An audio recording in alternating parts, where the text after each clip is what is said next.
सभी किसान भाइयों ने राम राम। आप सभी कैसे हैं भाई? उम्मीद करता हूं कि काफ़ी अच्छे होंगे। यहाँ पर मैं किसान भाइयों के आप पास में आप पहुँचा हूँ और यहाँ पर देखो भाई, ये किसान है ना, यहाँ पर प्याज लगा रहे हैं। यहाँ पर रेड ऑनियन की खेती प्रचुर मात्रा में की जाती है।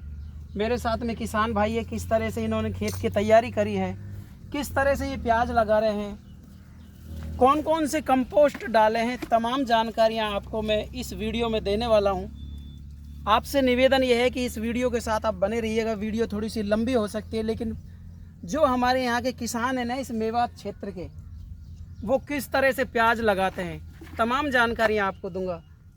तो भैया क्या नाम है अपना? शाहिद नाम है। खान साहब हैं आप? यार खान साहब, खैर यहाँ तो पूरा खान साहबों का इलाका है। ये क्या हो गया प्याज में? तो परसों बारिश में यहीं रह गया था बीज। अच्छा, तो ये तो ख़राब हो गया, फिर गलने लग गया। अब लगाना पड़ेगा इसको, क्या करें, फेंकें? लगाना पड़ेगा। लेकिन यार हम बात करें भाई, किस तरह से आपने खेत तैयार करा है, कितनी जोत लगाई है, कितना कुछ लगाया है? जोत तो पिछली बार से डबल लग रही है। कितनी जोत लगाई है अब आपने? तकरीबन 14-15 जोत लग गई शुरू सब तक। 14 से 15 जोत लग गई है। तो फिर कौन कौन से कंपोस्ट डाले हैं आपने? खाद में DAP डाला है, यूरिया डाला है, पोटाश डाली है और 33% हाई जिंक डाली है। यानी कि यूरिया, पोटाश, जिंक खाद और क्या बता रहे हो? 33% हाई जिंक। 33% वाली हाई जिंक डाली है। ये तो आपने बेसल डोज में डाला है। अगर हम देसी खाद की बात करें तो देसी खाद कितना डाला है? देसी खाद डाला है 4 ट्रॉली बीघे का। 1 बीघा के अंदर 4 ट्रॉली डाला है, और लास्ट जुताई से पहले, कहने का मतलब। हाँ। अब आपका खेत तैयार हो गया। आप तैयार? कितने दिन पहले आपने तैयारी कर ली थी ये वाली? ये तैयारी तो दूसरी बार करी। अब पहले एक बार 15 दिन पहले करने की कोशिश करी थी, फिर ना हो पाई। अब फिर तरह से करी तैयारी, फिर दोबारा करिए। लेकिन खान साहब, हम बात करें इसमें यानी कि जैसे अब आपने लास्ट जुताई कर दी, बेसल डोज डाल दी, और उसके बाद आपने खिरिये काट दिए। खिरिये बोलते हो, क्या बोलते हैं उन्हें? बोलते हैं। ये छोटी छोटी मेड है, देखो इस तरह से बनाई जाती है यहाँ पर। अब आपने मेड भी काट दी। अब इसमें कितनी लेयर के अंदर लगाते हैं आप? ये कितनी लाइन लगाते हैं एक मेड के अंदर? ये तो जी, अगर खेत में ताकत है तो कोई 3 लगा लेता, नहीं 90% 2 ही लगाते हैं। दो लेयर में लगती है। अच्छा, एक प्याज से दूसरी प्याज का डिस्टेंस कितना होना चाहिए? यही तकरीबन 3 इंच 4 इंच। 3 से 4 इंच। अब हम बात करें इसमें, आपने ये लगातार बारिश आ रही है। कल तो बहुत भयंकर बारिश थी, लेकिन यार आप इतनी ज़्यादा नमी के अंदर लगा रहे हैं प्याज, ऐसा क्यों?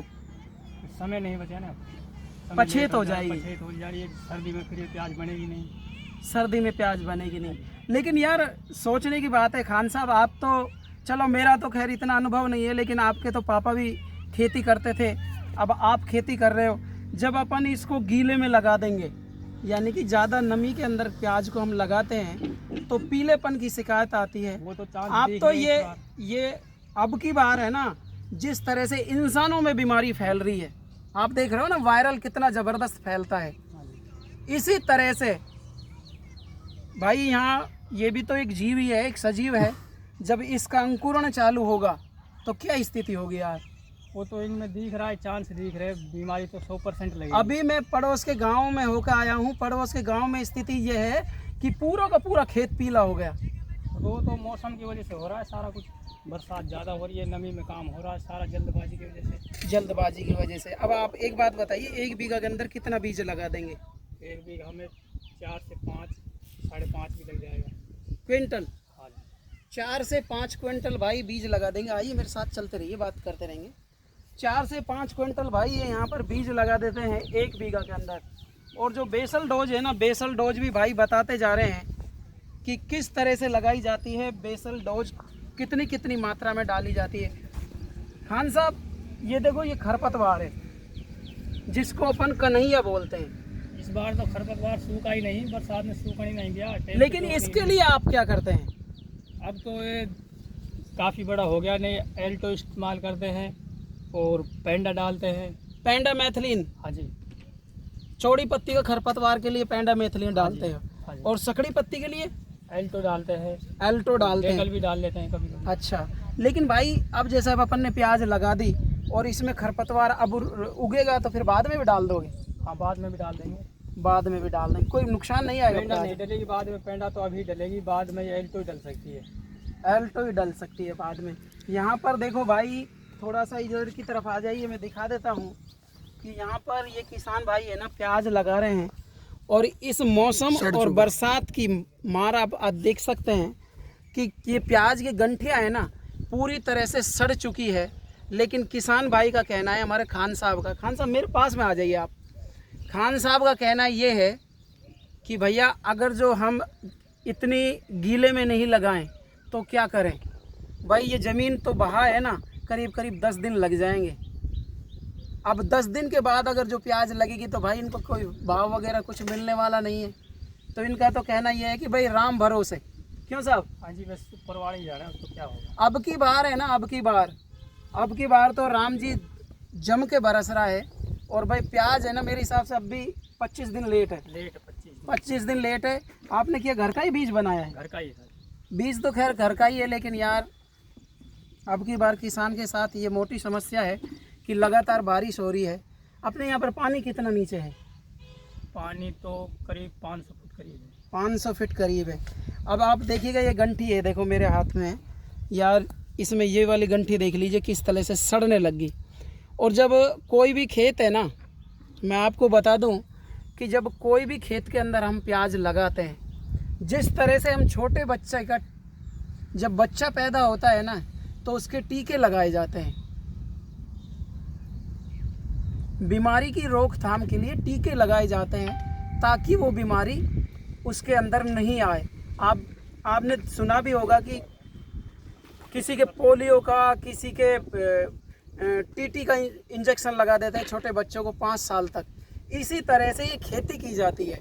यहाँ पर बहुत विशेष टेक्निकल खेती है ये कि इसमें कौन कौन सी सावधानियाँ रखनी चाहिए। लेकिन भाई किसान भाई मेरे साथ में यहाँ पर इन्होंने सारी बेसल डोज डाल दी, यानी कि सब कुछ अच्छा काम कर दिया।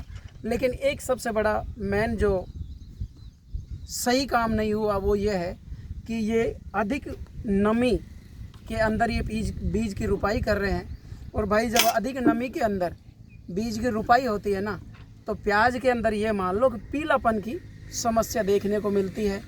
और ये जो जलेबी रोग है ना 2 साल पहले आया था, जो जिसको देखते ही किसान के ना नाम सुनते ही पसीने छूट जाते हैं, पूरी की पूरी फसल ख़त्म हो जाती है भाई, ऐसे रोग भी आने की संभावना हो जाती है। तो मेरा तो भाई यही कहना है कि जो भी किसान भाई इस चैनल के माध्यम से मेरे भाई को भी सुन रहे हैं और मेरे को भी सुन रहे हैं, आप प्याज लगाइए, लेकिन सावधानी इतनी रखिए कि भाई चाहे 10 दिन लेट हो जाए, लेकिन यार ऐसा तो काम मत करो। अब इसमें पीलापन होगा और ये भाई तुरंत बीज वाले के पास जाएगा, जो दवाई बेचता है ना उनके पास जाएगा। और एक बार की दवाई कितने की आ जाएगी साहब? आप बताना, दिल से बताना, झूठ मत बोलना। इतने की लानी पड़ेगी। बिल्कुल 2,500 से 3,000 रुपए की 1 बीघा के अंदर दवाई आ जाती है भाई। और स्थिति ये हो जाती है कि किसान है ना बेचारा लुट जाता है और उत्पादन भी पूरा नहीं हो पाता।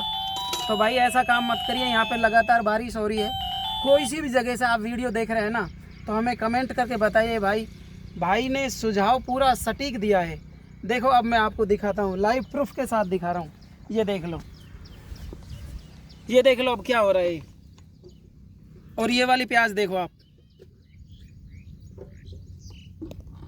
ये स्थिति ये नहीं है कि भाई कोई इन्होंने बेसल डोज नहीं डाली इसकी वजह से हो रही है या कोई और कारण है। कुछ भी कारण नहीं है, सिर्फ मौसम का परिवर्तन और जो आपने इसको अधिक नमी के अंदर लगा दिया। क्यों साहब, यही कारण है ना? आपको तो ज़्यादा नॉलेज है। ये नमी की वजह से हो रही है। नमी की वजह से हो जाती है। तो भाई ऐसी गलती आप मत करिए।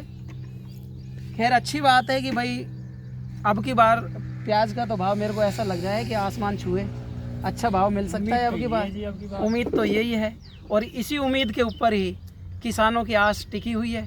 तमाम जानकारियों से मैंने आपको रूबरू करा दिया। अगर आप फेसबुक पेज पर हैं तो हमें फॉलो करें। और भाई ये वीडियो यूट्यूब चैनल की तरफ से देख रहे हैं तो चैनल को भी आप सब्सक्राइब कर दीजिए, ताकि इस तरह की जो तमाम लेटेस्ट खबरें हैं ना, उनका नोटिफिकेशन आप सभी किसान भाइयों तक, सभी मेरे छोटे बड़े भाई, पिता तुल्य बुजुर्गों तक पहुंच सके। और भाई ये कैसा सुझाव लगा आपको, इसके बारे में भी आप बताइए। जय हिंद, वंदे मातरम।